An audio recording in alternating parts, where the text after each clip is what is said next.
এই বাড়ির আমি জামাই না আব্বা জামাই? বিসমিল্লাহ আল্লাহু আকবার। এইটা কি হলো? সম্মানীয় দর্শক, কি অবস্থা, কেমন আছেন? আশা করি অনেক ভালো আছেন। তো বেশি কথা না বাড়িয়ে চলো যাওয়া যাক গল্পের গভীরে।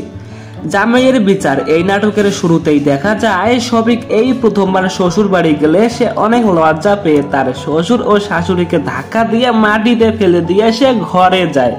তারপর শফিককে খাবার দিতে চাইলে সে বলে ওঠে মোরগ জবাই করছেন কি না। মোরগ জবাই না করায় সে বলে আমি এসব দিয়ে ভাত খাবো না। যাই হোক, তারপর মোরগ জবাই করতে গেলে শফিকের শ্বশুর ইচ্ছে করেই মোরগ ছেড়ে দেয়। শফিক তখন বলে যে আমাকে মোরগের মাংস দিয়ে ভাত খাওয়াবেন, তাই আমি এসেছি। যাই হোক, এসব বলে কি আর হবে। সেদিন মোরগের মাংসের বদলে মুরগির ডিম দিয়েই তাকে ভাত খেতে দেওয়া হয়।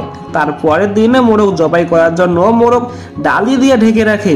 কিন্তু শফিকের শ্বশুর মাঠে কাজ করতে যাবে।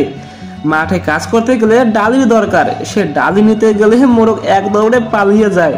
আর হলো না মাংস খাওয়া। তারপরে শফিক বলে যে কারো দরকার নেই, আমি একাই মোরগ ধরে জবাই করব।